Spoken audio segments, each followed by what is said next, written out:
Hey, my name is Pixel and I'm the OC Doctor. I know. I keep switching up the format. Hopefully this will be the one I stick with.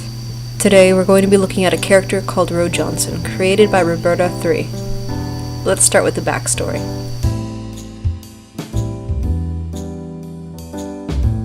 Ro and her twin sister Anna were born on Halloween night, 1994.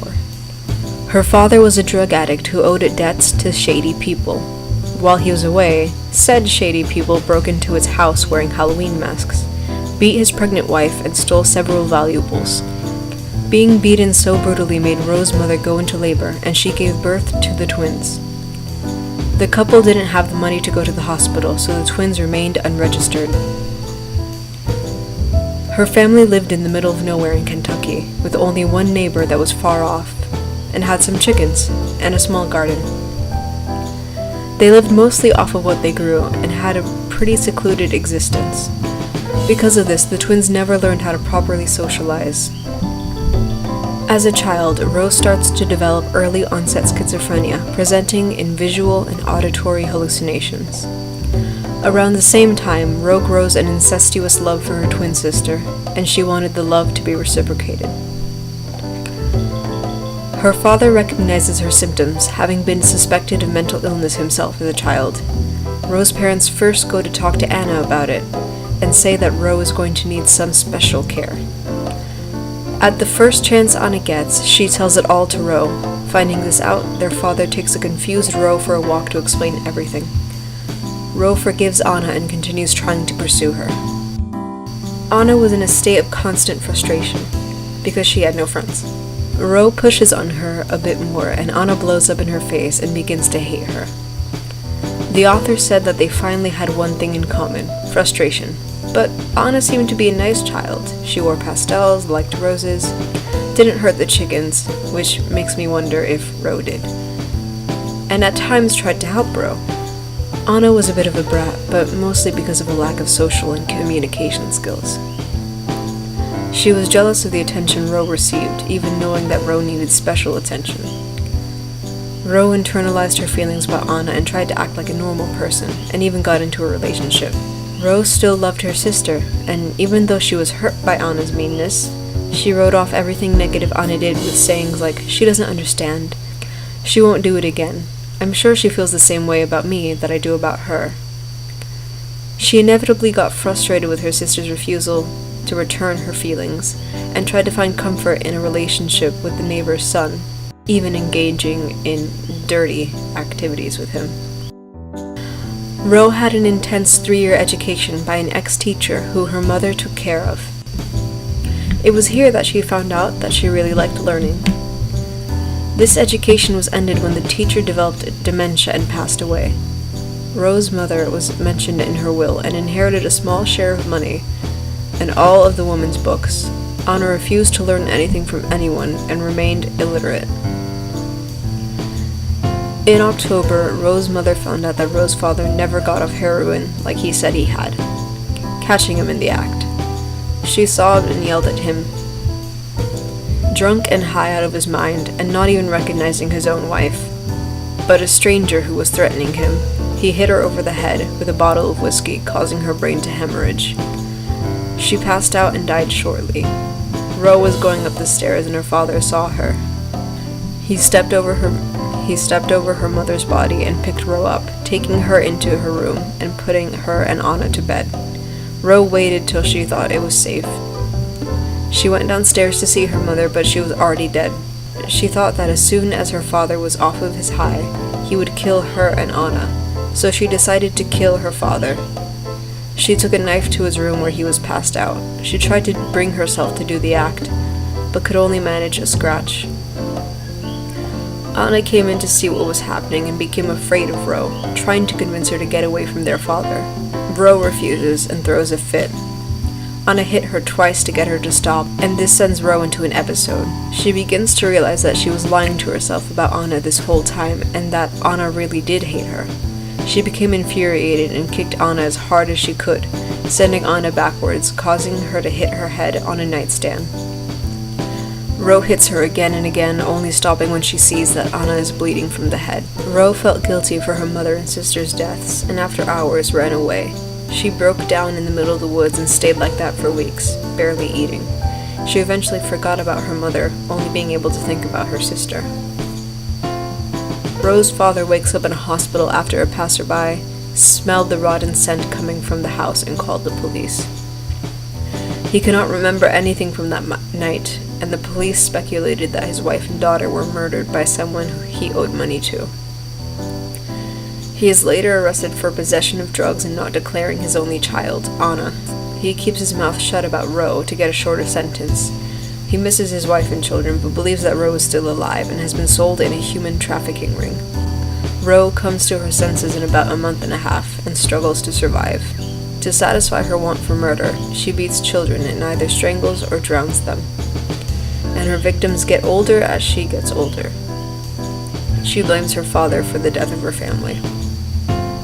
Ro meets a pyromaniacal thug named Andrew when she was 14. He takes her under his wing and eventually starts a relationship, albeit dysfunctional, with her. Ro at this time is more stable, but she begins to have hallucinations of Anna.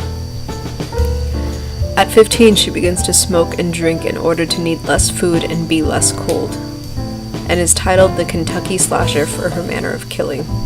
Around the same time, Andrew is arrested for setting fire to a house with a person inside it. Around the age of 17, she starts using and selling drugs. She starts killing with a gun and is retitled the Kentucky Shooter. At 18, she becomes more aggressive. She starts street fights and uses more varied weapons. But she wants to stop killing and tries to keep herself from doing it. But her hallucinations become stronger and drive her to kill again. She realizes that her father wasn't at fault for what happened, as he was intoxicated, and that Anna's blood was on her hands. She forgives him and questions herself. Around the same year, she meets Jimmy, the owner of a bar she frequented, and has a thing with him for a year, but he moves away to finish college. Ro, at around 20, meets another guy, Ron, and slowly begins to trust him, and moves in with him. While she tries to get her act together, he falls apart. The writer says that at one point these two will care for Andrew's 8-year-old daughter, Ellis. Ro is angry at Andrew for cheating on her, but feels a connection with Ellis and agrees to care for her. It doesn't last long. Then Ro has a miscarriage, is heartbroken over it, and regrets killing children now that she knows what it's like to lose one. Ro's father gets out of prison. She lies to him about what really happened, and moves in with him. Ron visits and has her take anti-stress pills that affect her sleep and stomach. This is where the history ends. Let me start with what I like about this backstory. I think the setup towards the beginning is really good. It sets Ro up as a character who you don't really sympathize with, which, for an antagonist, is really good. Most of it is pretty believable, and I think it's a pretty original idea from the get-go. Now, for the things I thought went wrong in the story. Now, before I start, it may actually sound like I have a lot of these, but that isn't because I think the character is really bad. It's actually because I have a huge backstory to work with. I think the structure is a little messy. Towards the beginning, we have a quite detailed account of the character's life, going through the happenings and feelings that the character is going through. But in the later half of the story, we get very brief snippets that left me a bit lost to what the character's motivation was to do what she does. It feels almost as if either the author was rushing the story towards the end, or she simply hasn't developed that half of the story as thoroughly as the first. Both of these things I can understand, as I've done them before, but I can't really condone them. I think Ro works well as a character study, but not quite as a horror character. Now, putting aside the fact that I'm difficult to spook, I did feel legitimately uncomfortable with Ro when she was a child, but as she grew, becoming more rational and sympathetic, I became less intimidated by her. The more you know about a character and the more you can relate to them, the less scary they become. Think of the horror movies you've seen. Would the horror characters we know and love be half as intimidating if you found out that they were having second thoughts about every murder and really trying to stop? At least to me, no. Because then you could sympathize with them, knowing that they're trying to be good. Darth Vader stopped being as intimidating when he started trying to turn from the dark side. I think if you want to make Ro a scary character, you shouldn't make her have such a conflict of morals. A good idea would be to make her cold and unable to be reasoned with. I think someone who is out to kill you without any chance of reasoning with them is terrifying. But if you just want a not necessarily creepy character, you can leave her conflict of morals in, as long as she does get her comeuppance in the end. Now for her motivations in killing. They aren't made clear in the backstory. It has to be mentioned in a separate part of the character sheet. I'm going to make this clear. If you write a book, your character's character sheets are not going to be released with it. Character sheets are specifically for the writer to keep track of the facts about their character.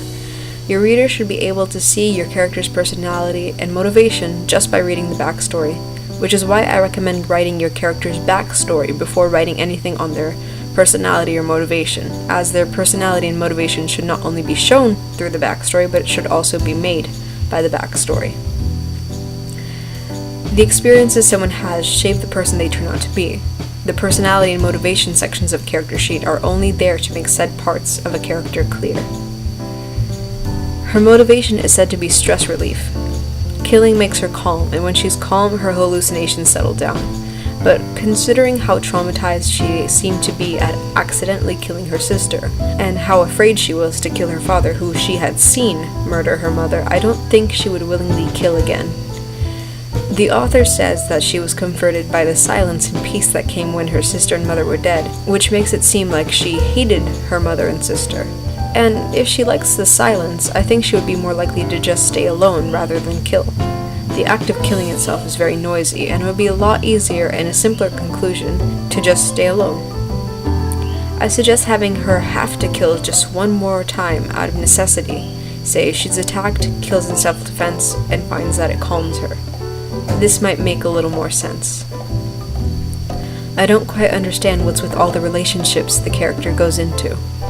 I understand the first relationship, or at least how I interpret it, to be Ro taking out her sexual frustrations.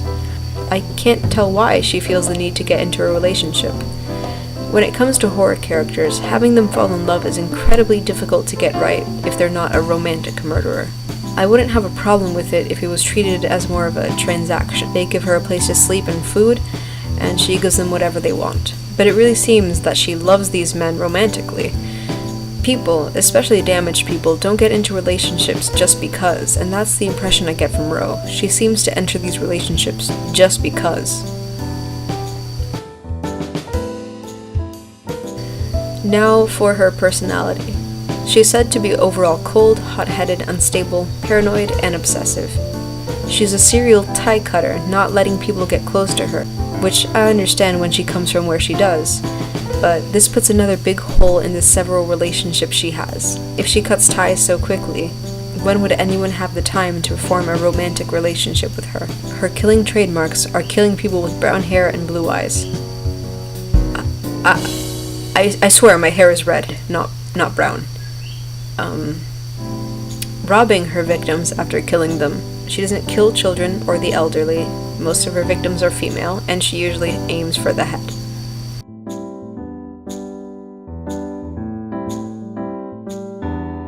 Ro is very tall, with brown hair and brown eyes.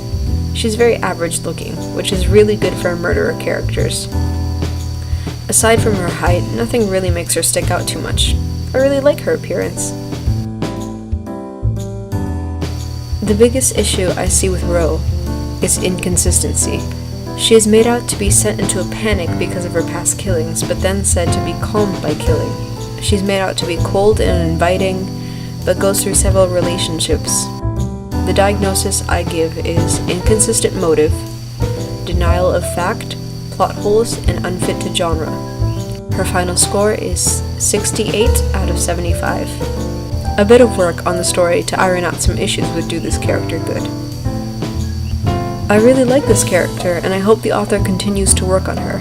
I think she has a lot of potential. If you have a character you want to send in to the OC Hospital, you can contact me about it on my DeviantArt, Tumblr, or my email. All will be linked in the description. This is Pixel, saying goodnight.